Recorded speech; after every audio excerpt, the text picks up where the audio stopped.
In August 2021, the Western-backed Afghan Republic collapsed in a matter of weeks. The Taliban re-entered Kabul, claiming control of a government that dissolved overnight. Thousands of foreign forces, allied workers, and Afghan citizens rushed the tarmac of Hamid Karzai Airport, desperate for seats on the last military transports. To understand the speed of this collapse, we have to look backward. Afghanistan had endured over 40 continuous years of warfare, beginning with the grueling Soviet occupation in the 1980s and ending with a 2-decade United States-led military presence. Despite billions spent on infrastructure and security, the republic's internal systems were hollowed out by a dependency on foreign support. When that support evaporated, the government fell. The Taliban announced the rebirth of the Islamic Emirate, marking an end to their insurgency against foreign powers and the beginning of the far more difficult task of actually governing a fractured state. The new administration's most immediate and measurable metric of success is the cessation of major conflict. For the first time in a generation, large-scale battles have stopped, allowing rural travel across previously impassable highways. However, the violence has not entirely disappeared. Groups like the Islamic State Khorasan province continue to launch asymmetrical terror attacks against civilian and administrative targets. While the massive front lines of the past 20 years are gone, the security landscape has evolved into a persistent series of domestic threats. Domestically, the emirate has focused heavily on purging the administrative bribery that plagued the previous government, moving aggressively to streamline bureaucratic processes. By asserting strict control over borders, they have forced commercial transport to pay official tolls, leading to a noticeable increase in state customs revenue. But these local wins are dwarfed by a national financial crisis. This chart shows Afghanistan's gross domestic product crashing after the August takeover. Adding unemployment and poverty data reveals a stark inverse relationship, leaving millions without a reliable income.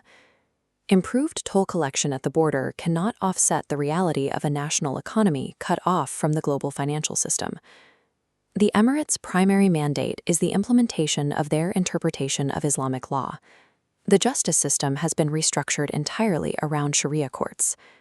This mandate is heavily regulated in public spaces, particularly concerning women's movement, dress codes, and their ability to participate in the workforce.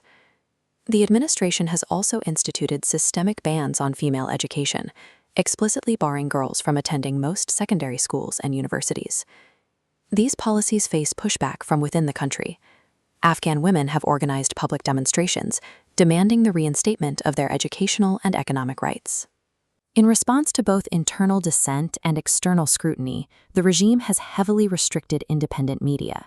Dozens of news outlets have closed, and many local journalists have fled the country. The rigid enforcement of these ideological boundaries isolates the workforce, limiting the economic productivity and basic freedoms of half the Afghan population. This internal isolation is mirrored globally. Today, the Islamic Emirate operates without formal diplomatic recognition from a single nation on earth. Yet, geography forces interaction. Neighboring powers like China, Russia, and Pakistan maintain active backdoor diplomatic ties, prioritizing regional stability, trade routes, and mineral extraction over formal declarations of legitimacy. While these high-level meetings secure limited economic lifelines, the United Nations continues to warn of an impending collapse of the Afghan healthcare system and severe, widespread food insecurity. Sanctions and severe droughts have compounded the crisis, leaving millions entirely dependent on the World Food Program and other foreign humanitarian organizations simply to survive the winter.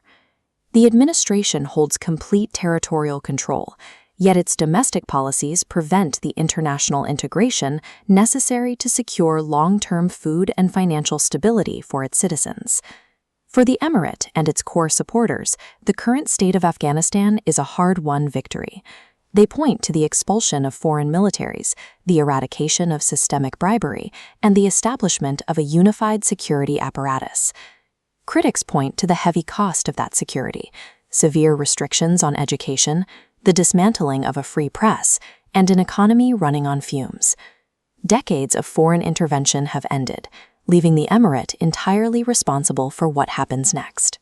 The durability of their rule now depends on whether they can manage an isolated economy and address the immediate humanitarian needs of the Afghan people.